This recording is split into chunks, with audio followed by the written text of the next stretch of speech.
your role and the role of the Joint Terrorism Task Force locally here. Right, okay. Well, the Joint Terrorism Task Force here, I'm the supervisor here of the Joint Terrorism Task Force. The strength of the Joint Terrorism Task Force, like they are throughout the country, is the fact that we have multiple agencies in our building right down, a couple desks away from me. So from Tucson Police Department to the Pima County Sheriff's Department, Department of Public Safety, Border Patrol, Customs and Border Protection, they're all right there. So it's basically a really good way for information sharing between the FBI and other federal agencies when we have to talk about anything related to terrorism.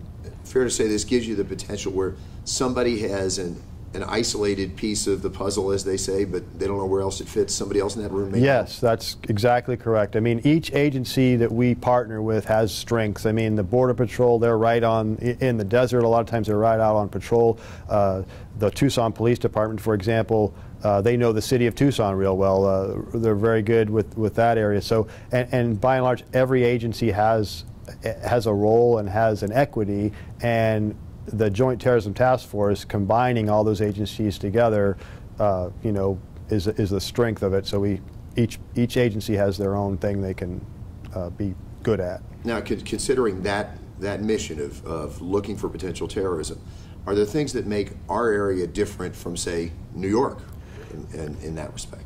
Well, this is considered a border area. The Tucson area is, and I would say a lot of our things that we do investigate have involved or have a border nexus to them. So that's one of the things we do look at. That's why we have a very strong partnership with the Customs and Border Protection and the U.S. Border Patrol to vet out any type of activity that may be terrorist related or something that may have a connection to that. So yes. You often hear people voice a concern that the border may be a conduit for terrorism activity. What has your experience been in real life on that?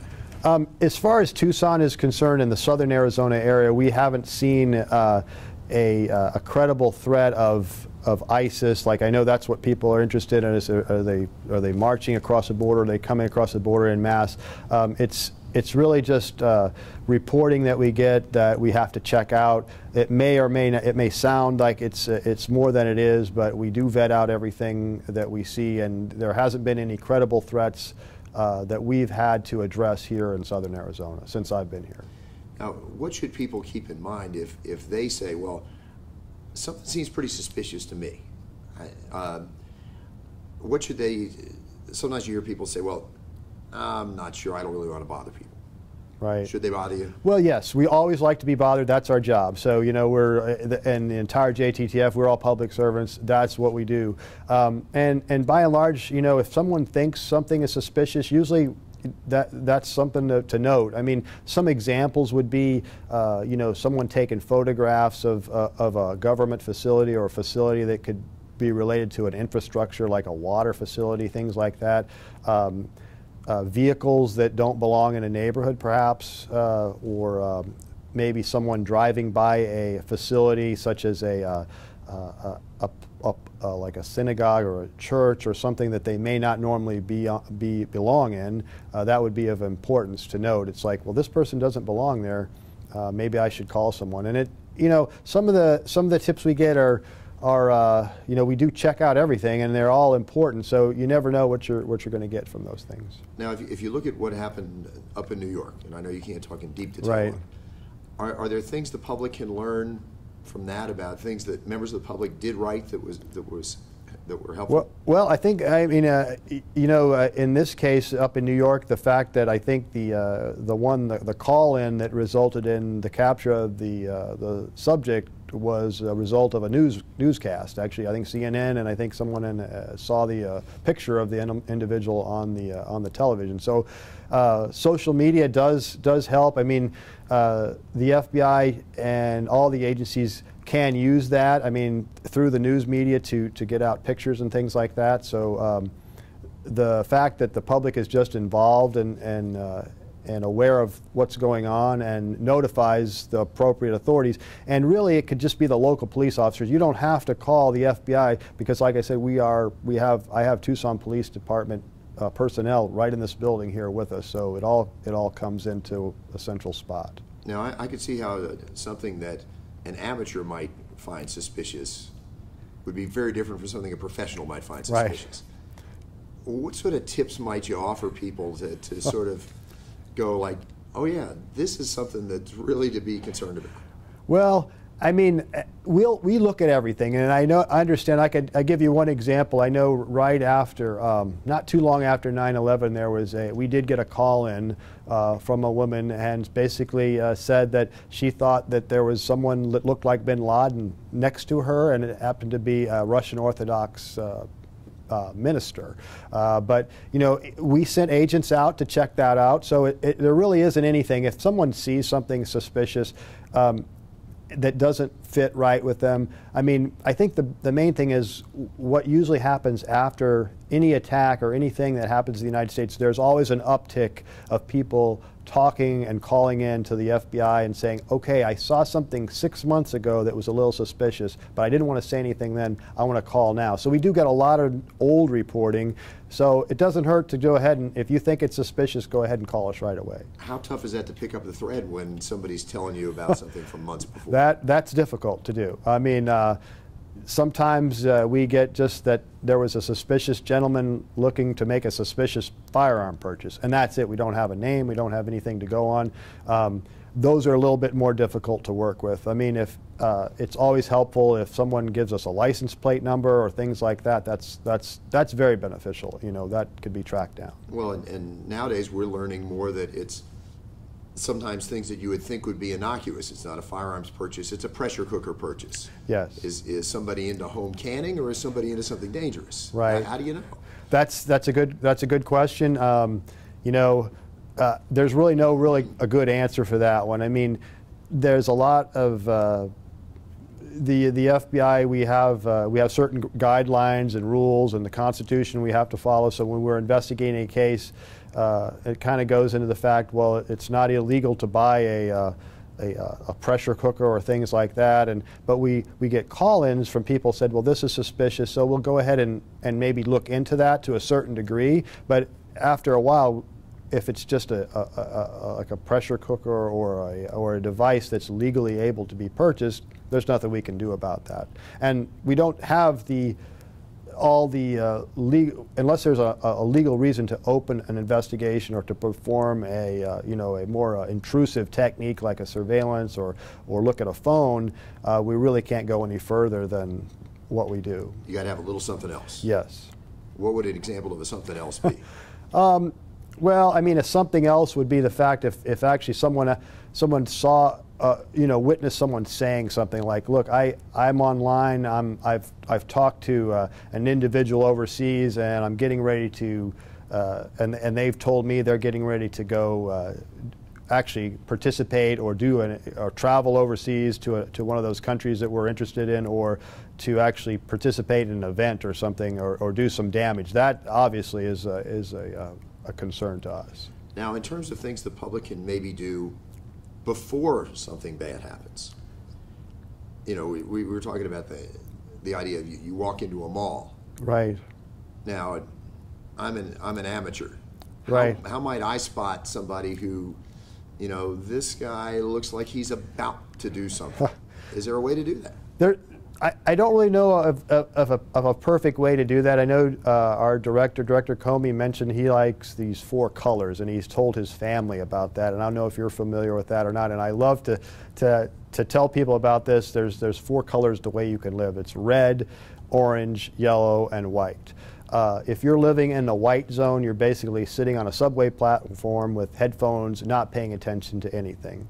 If you're living in a red zone, you're in a fight for your life, and it's either you versus them. Orange is a lot of times what law enforcement is in. We're prepared to go to do something. We're prepared to go on a call, but we're not quite there yet. And the orange and the red are not really sustainable to live that way. You can't stay in those states. So what he has said to live in the yellow zone, which is just be aware of your surroundings, understand that when you go to a place such as a mall, I mean, it doesn't hurt to at least know, like in the movie theaters these days, they're saying, hey, look where your exits are. If you notice anything suspicious, talk to an employee at the theater. Same thing would go for the FBI telling someone when they're out and about in a public area. Just be aware that things can happen, but don't expect things to happen unnecessarily. You still want to live your life. You still want to be, happy to be in the United States. It's not by and large, we live in a great country, and the men and the women that are working on the JTTFs are always there to investigate anything that's going on, but you don't want to have yourself in such a heat-up state that you can't enjoy yourself.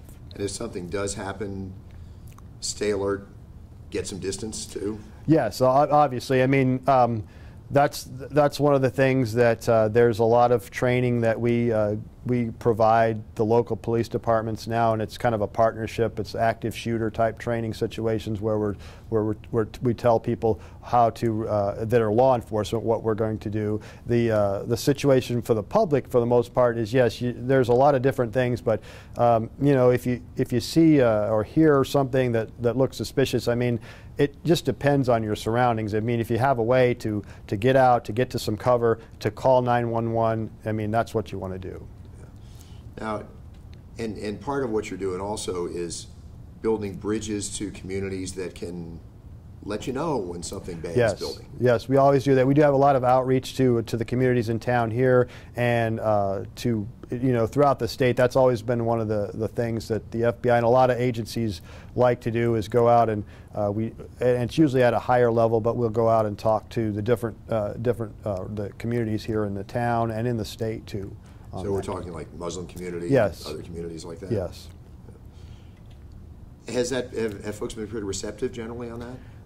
Yeah, they have been receptive. I mean, I don't think there's been one time when our upper level management hasn't gone out to, say, a Somali community or a community up in Phoenix to talk about, this is what the FBI does and this is what we do.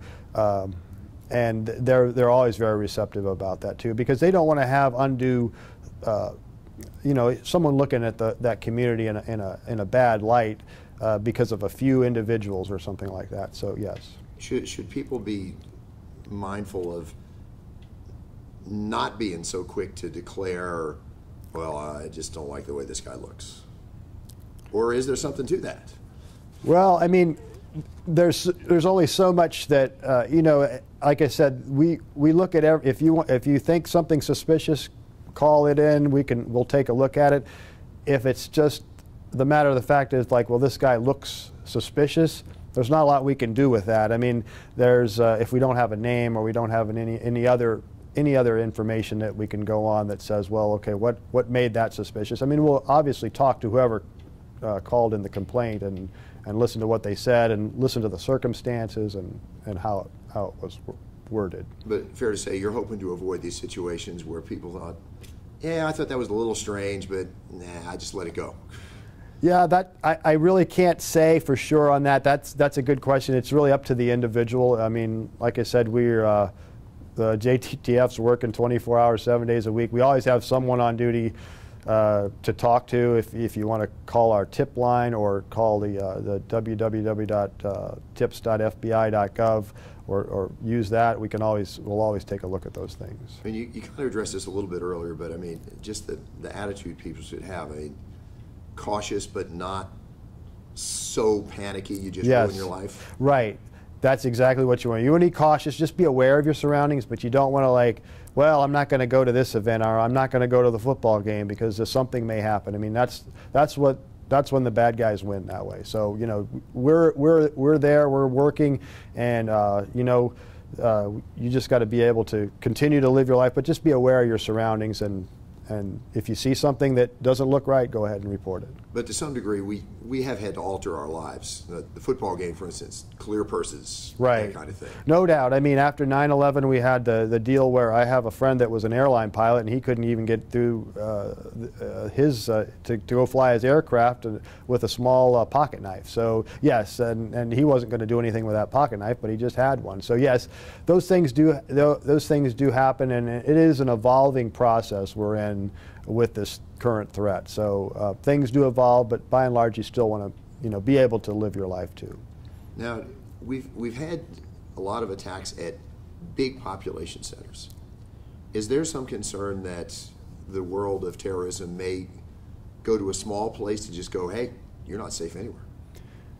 Well, if you've looked at the mentality and what ISIS and ISIL has put out, and a lot of it is online, on the internet and things like that, they have promoted those types of things, those types of attacks. I mean, that's been in other news stories too about, you know, the old days of the Al-Qaeda, where they had the large cell and they had the big organizations.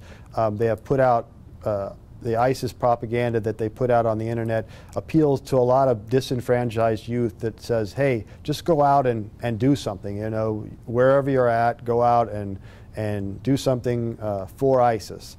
And that is an issue, that is a problem that we do have, and we're trying to address that the best we can, but it's a little difficult. So because they don't hold out for something terribly elaborate, right? There's less opportunity to know what they're up to. Right. So, all right.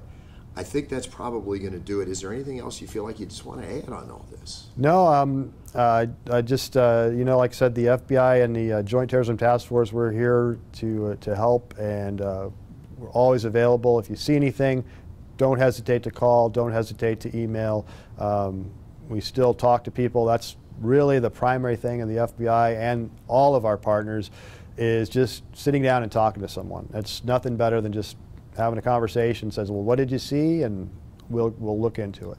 So when people have that TV thing where everybody's kicking down doors, a lot of talk